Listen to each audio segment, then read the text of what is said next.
ఈరోజు ఆంధ్రప్రదేశ్లో హాస్పిటల్స్ని పీవీపీ మోడల్స్లో నిర్మించడానికి అంటే పబ్లిక్ ప్రైవేట్ పార్ట్నర్షిప్లో నిర్వహించడం పైన కొంతమంది సోషల్ మీడియా ఇన్ఫ్లుయెన్సర్స్ పెద్ద ఎత్తున దాన్ని ఖండిస్తున్నారు. అందులో ముఖ్యంగా తులసి చంద్ గారు ఒకరు, అలాగే అజయ్ జూడే, అలాగే మనోడు రావణ్ ప్రశ్న, వీళ్ళందరూ కూడా మాట్లాడుతున్నారు. అందులో చాలామందికి తెలియని విషయాలు ఏంటి, అసలు ఏంటి పీపీపీ మోడల్ అంటే ఏంటి, పబ్లిక్ ప్రైవేట్ పార్ట్నర్షిప్లో వచ్చేటువంటి బెనిఫిట్స్ ఏంటి, మరి వాళ్ళు చెప్తుంది ఏంటి, అసలు జగన్మోహన్ రెడ్డి ఒక్కడే 17 మెడికల్ కాలేజీలు ఆంధ్రప్రదేశ్కి తెచ్చాడు అంటే మిగతా రాష్ట్రాలు ఎక్కడ మెడికల్ కాలేజీలు రాలేదా, కేవలం జగన్మోహన్ రెడ్డి ఒక్కరే తెచ్చారా, జగన్మోహన్ రెడ్డి మెడికల్ కాలేజీ పేరుతోటి జగన్మోహన్ రెడ్డి ఆడినటువంటి డేంజరస్ ఆట ఏంటి, ఇవన్నీ కూడా మనం తెలుసుకోవాల్సిన బాధ్యత ఉంది. కేవలం రాష్ట్ర ప్రభుత్వం చంద్రబాబు నాయుడు గారు అంటేనే ప్రైవేటు మేనేజ్మెంట్కి ఇస్తారు అనేది ఒక తప్పుడు మాట. ఎందుకంటే 2019 నుంచి 2024 వరకు ఆంధ్రప్రదేశ్లో అనేకమైనటువంటి పోర్టులని జగన్మోహన్ రెడ్డి అదానీ అంబానీకి దారాదత్తం చేసిన మాట వాస్తవ విషయం కాదా?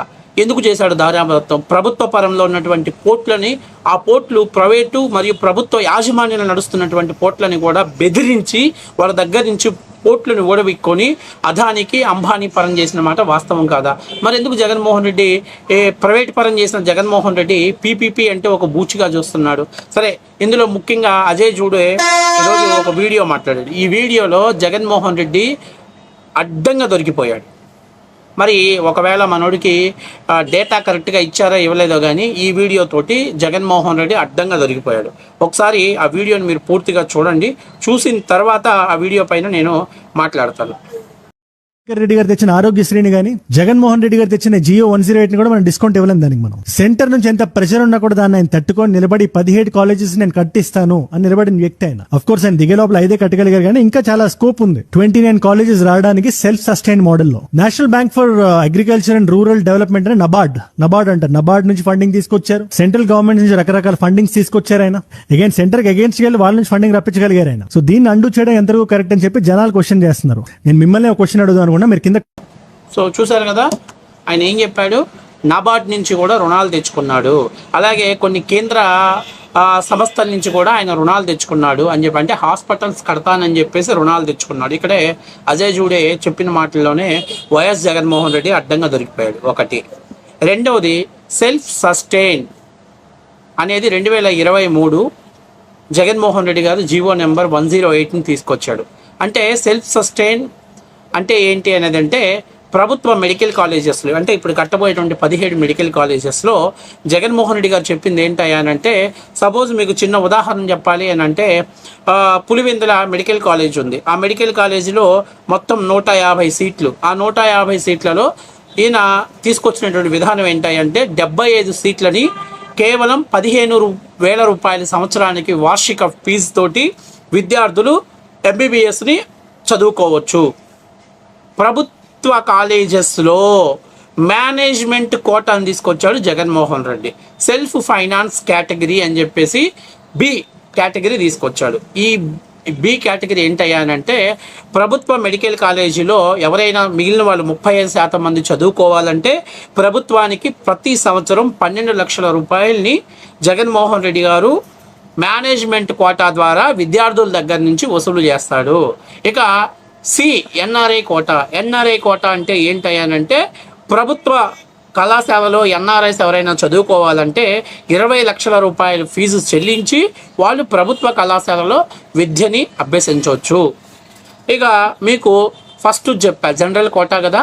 ఈ జనరల్ కోటా ఇతర రాష్ట్రాలలో ఎక్కడ చూసుకున్నా, కర్ణాటక, మహారాష్ట్ర, ఎక్కడ తమిళనాడు ఎక్కడ తీసుకున్నా కూడా మీకు తెలుసో తెలీదో అంటే జనరల్ కోటాలో కూడా ప్రతి సంవత్సరం ఎంబీబీఎస్ చదువుకోవాలంటే, డాక్టర్ చదవాలనేటువంటి ప్రతి విద్యార్థి కూడా 1,50,000 రూపాయలని ఫీజులు చెల్లించాలి.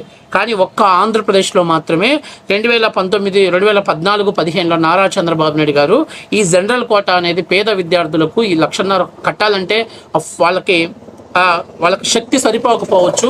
అందువల్ల ఈ కోటాని దయచేసి పెంచొద్దు అని చెప్పి ప్రైవేటు ప్రభుత్వ అన్ని మెడికల్ కాలేజెస్కి ఒక జీవో జారీ చేశారు. ఆ జీవో ప్రకారం ఒక్క ఆంధ్రప్రదేశ్లోనే ఎవరైనా మెడికల్ కాలేజీలో చదువుకోవాలి జనరల్ కోటా నుంచి అంటే కేవలం 15,000 రూపాయలకి మాత్రమే వాళ్ళు చదువుకుంటారు.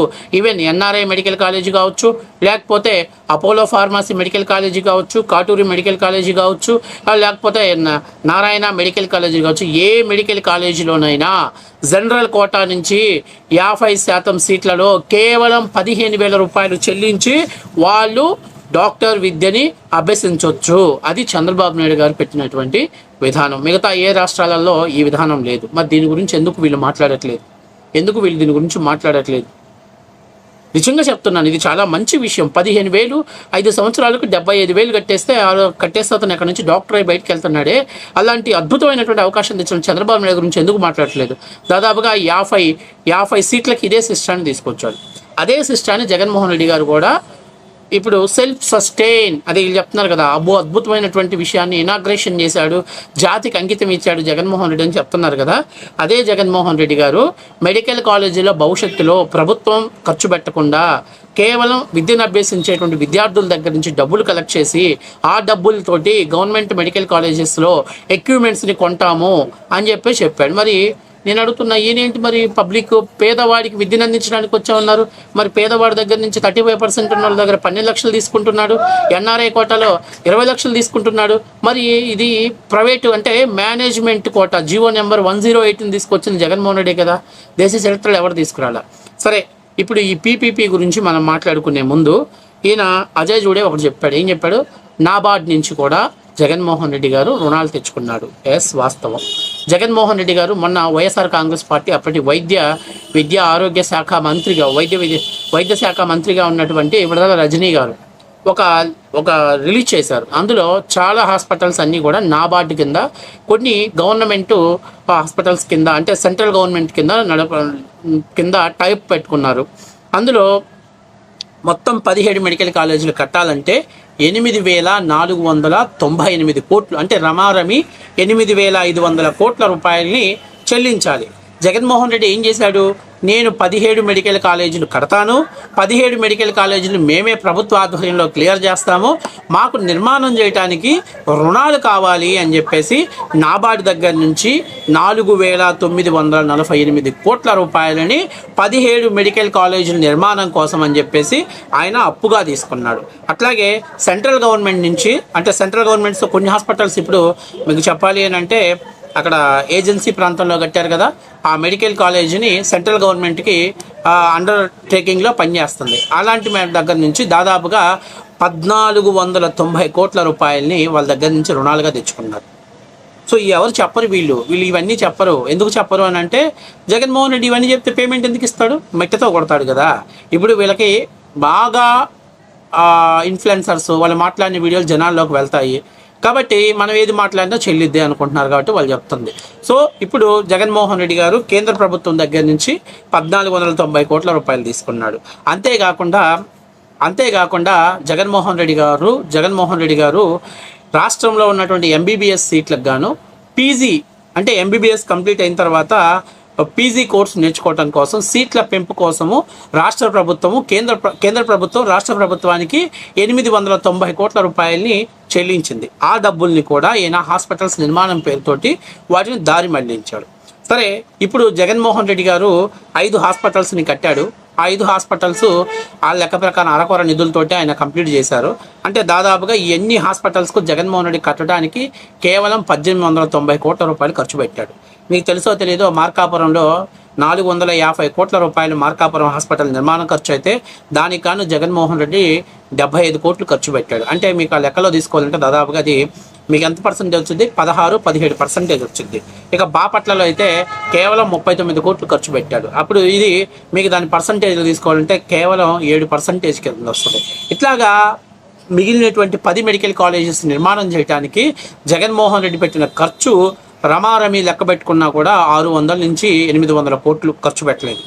ఇందులో మళ్ళీ జగన్మోహన్ రెడ్డి ఇచ్చిన ట్విస్ట్ ఏందయ్యానంటే కాంట్రాక్టర్ల మొత్తానికి 653 కోట్ల రూపాయలు బకాయిలు పెట్టిపోయాడు జగన్మోహన్.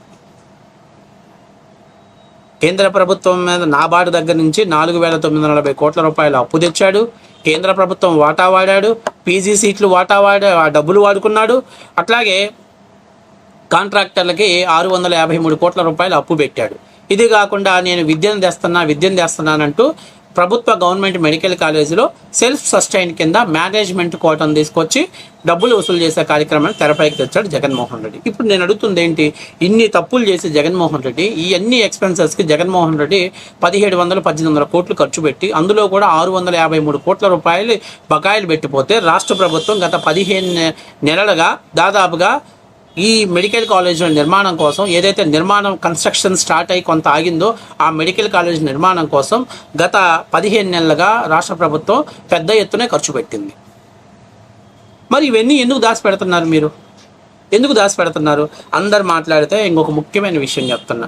జగన్మోహన్ రెడ్డి ఒక్కడే చెప్పినట్టు, ఇంకెవ్వడు తేనట్టు, జగన్మోహన్ రెడ్డి ఒక్కడే తెచ్చినట్టు. జగన్మోహన్ రెడ్డి 17 మెడికల్ కాలేజీలు తెచ్చాడు, 17 మెడికల్ కాలేజీలు తెచ్చాడు.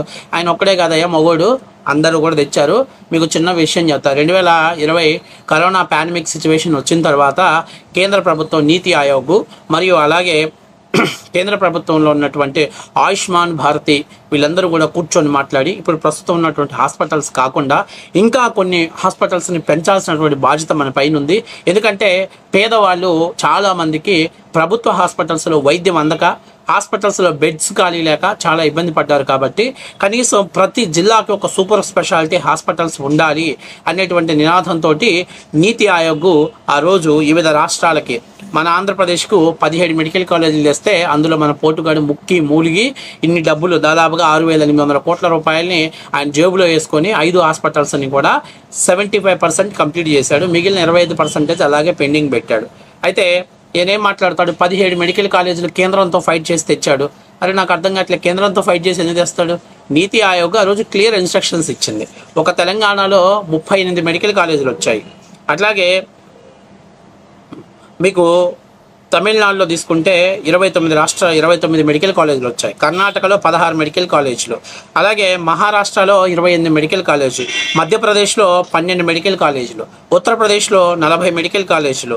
అట్లాగే మీకు ఇంకా చాలా ముఖ్యమైనటువంటి విషయం ఏంటంటే చాలా పేద వెస్ట్ బెంగాల్లో 19 మెడికల్ కాలేజీలు, చివరికి అస్సాంలో 8 మెడికల్ కాలేజీలు, అలాగే సిక్కింలో 9 మెడికల్ కాలేజీలు, అలాగే రాజస్థాన్లో 21 మెడికల్ కాలేజీలు, గుజరాత్లో 14 మెడికల్ కాలేజీలు, ఆఖరికి జమ్మూ కాశ్మీర్లో కూడా 7 మెడికల్ కాలేజీలు కట్టాలి అని చెప్పేసి రాష్ట్ర ప్రభుత్వం అన్ని రాష్ట్రాలకి కూడా ఒక సిఫారసును పంపించింది. ఆ పంపించేటప్పుడు రాష్ట్ర వాళ్ళకి క్లియర్ ఇన్స్ట్రక్షన్స్ ఇచ్చారు. నీతి ఆయోగ్ ఏం చెప్పిందంటే పబ్లిక్ ప్రైవేట్ పార్ట్నర్షిప్లో వీటి నిర్మాణాన్ని చేయండి, వీటి మీద పూర్తి కంట్రోల్ అజమాయిషిని మీ చేతుల్లో పెట్టుకోవాలి. ఆ విధంగా మీరు అంటే ఇప్పుడు మీకు చిన్న ఉదాహరణ చెప్తాను. అసలు పబ్లిక్కి ప్రైవేట్కి తేడా ఏంటి అని అంటే, ప్రైవేట్ హాస్పిటల్స్ ఉందనుకోండి ఒక మాట, అక్కడ ఓపీ వాళ్ళ ఇష్టం, ఎక్స్రే వాళ్ళ ఇష్టం, రూమ్ రెంట్ వాళ్ళ ఇష్టం, అన్నీ వాళ్ళ చేతిలో ఉంటాయి. కానీ ప్రభుత్వ పార్ట్నర్షిప్ ఉందనుకోండి, ప్రభుత్వ పార్ట్నర్షిప్ ఉన్నప్పుడు ఓపీ ఎంత పెట్టాలి, అలాగే ఎక్స్రే ఎంత పెట్టాలి, అలాగే మెడికల్ ఛార్జెస్ ఎంత తీసుకోవాలి, లేకపోతే టెస్టులకు ఎంత ఛార్జెస్ తీసుకోవాలి అనేది రాష్ట్ర ప్రభుత్వాలు నిర్ణయించుకుంటాయి. కాబట్టి సో ఇప్పుడున్నటువంటి 17 మెడికల్ కాలేజీలు ప్రైవేట్ పరంగా నడవట్లేదు, ప్రైవేటు యాజమాన్య పద్ధతిలో నడుస్తున్నాయి. ఇక ముఖ్యమైన విషయం ఏంటంటే జగన్మోహన్ రెడ్డి గారు ఇంకా చెప్పాను కదా, సెల్ఫ్ సస్టైన్ అనేటువంటి ఒక సిస్టమ్ తెచ్చాడని. ఆ సిస్టంలో రాష్ట్ర ప్రభుత్వం ఏదైతే జనరల్ కోటా ఉన్న వాళ్ళకి 15,000 రూపాయలకే కాలేజెస్లో విద్యను అభ్యసించే విధంగా చేసింది. అలాగే ఏదైతే సెల్ఫ్ ఫైనాన్స్ కోటా ఉందో 35% ఉందో దాంట్లో 12 లక్షల నుంచి 10 లక్షలకు మాత్రమే వాళ్ళకి విద్యని చెప్పే విధంగా రాష్ట్ర ప్రభుత్వం జీవోని సరళించింది.